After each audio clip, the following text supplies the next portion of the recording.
थोड़ा सा भी मतलब कहीं अंदर जाके और 15 मिनट बाहर नहीं आए तो वो आके देख के आते थे कि ये साले कहीं बाथरूम वगैरह से खोद तो नहीं रहे हैं। कभी आया नहीं मन में ख्याल कि कुछ ऐसा करते हैं? बिकॉज आप यंग थे उस टाइम पे, तो और भी ऑफिसर्स थे। नहीं, बहुत सबने ट्राई किया, सारे दिन यही प्लानिंग करते कि कहीं से तो कुछ सुरंग वगैरह कुछ बनाते हैं या भाई बाथरूम से ही बना सकते थे। जी वही होता है। पर बाथरूम से ही बना से पहले आप पीछे जाके कई बार वो थोड़ा यूं देखता तो वो ऐसे करके हाँ फिर वो आते थे और मारते थे किक वगैरह और सॉलिटरी कन्फाइनमेंट देते थे, लेकिन फिर भी हम लोग देखते थे बैरक के पीछे क्या है। पर आप बाथरूम में भी बैठे हुए हैं तो आपका गोडा दिखता है उनको, जो सामने सिपाही खड़ा हुआ है उसको आपका गोडा दिख रहा है कि आप बैठे हुए हो बाथरूम में, आप अपने एब्लूशंस कर रहे हो, देयर इज नो क्वेश्चन। और हाँ ऐसे ही कोई तारबंदी होती और यूनिट की होती तब तो सवाल ही नहीं पैदा होता, मरने के लिए तैयार रहते हम।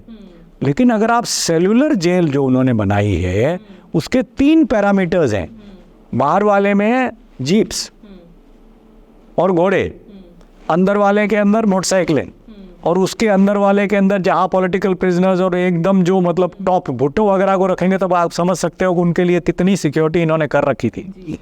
एक माचिस भी आपने लगा दी तो भी उनको इन्फॉर्म हो जाता कि यहाँ पर ये कोई सिगरेट लगा रहा है। एवरीथिंग वाज उनका फुल प्रूफ, उनकी सिक्योरिटी यही थी, किया ये था उन्होंने। हाँ वहीं पे जब ये शिमला एग्रीमेंट वगैरह हो गया तो वो लोग तो हम लोग गुनगुनाते रहते थे, मैं भी कुछ गाता था तो वो ऊपर से सिपाही भी ऑर्डर देगा, ओए लपटान गाना सुना। अब आप ना चाहते हुए भी कुछ भी गाएंगे। तो हम लोगों के कल्चरल प्रोग्राम भी हुआ, मेजर हमीद साहब सबसे सीनियर थे, उनके ऑफिसर्स ने बोला कि भाई हमारे जेसीओज वगैरह, हमारी जो लेडीज़ वगैरह और सब चाहते हैं कि आप लोग, तो थोड़ा सा कमेंडरी हो गया था कि भाई अब तो ये लोग हमारे भी कैदी, उनके कैदी बहुत थे, 1 लाख थे उस साइड से, फैमिलीज वगैरह मिला के वो 94,000 तो वो और बाकी वगैरह मिला के 1 लाख थे अपने यहाँ। क्या हम भी वैसा ही ट्रीटमेंट दे रहे थे जैसे वो देते थे? नहीं, मैं इस बात पे बाद में आऊँगा, बिकॉज वापस आने के बाद में फिर मैं गार्ड भी कर रहा था इलाहाबाद में जी। हमारी यूनिट तो थी कानपुर में और इलाहाबाद में हमारी ड्यूटी लगी थी कोई महीने भर के लिए, उनको प्रिजनर्स को गार्ड करने की, पाकिस्तानियों को।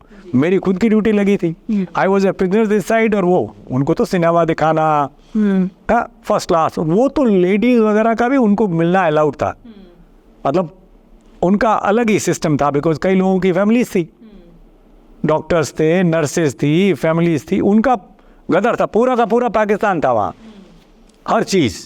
बस यही है कि वो सब कुछ उनका, और पाकीजा वगैरह दिखा रहे थे उनको, you know they were treating them very very well, मतलब पूरा एकदम सेट था मैम उनका। और हम लोगों को तो कोई शिमला एग्रीमेंट से पहले तो वो जो खाना आता था वो भी उसके अंदर आप उंगली डुबा दो तो बाहर निकल जाएगी, उसके ऊपर कुछ नहीं लगेगा। कैदियों का खाना देते थे, रेड क्रॉस वालों ने आके बताया कि इतना इतना राशन है। हमारा राशन जो जवान का है, जवान का राशन ऑथराइज्ड है आपको, तो जवान का राशन जो हमारा स्केल है उससे कम है उनका, वो भी नहीं देते थे। शिमला एग्रीमेंट के बाद में थोड़ा देने लगे।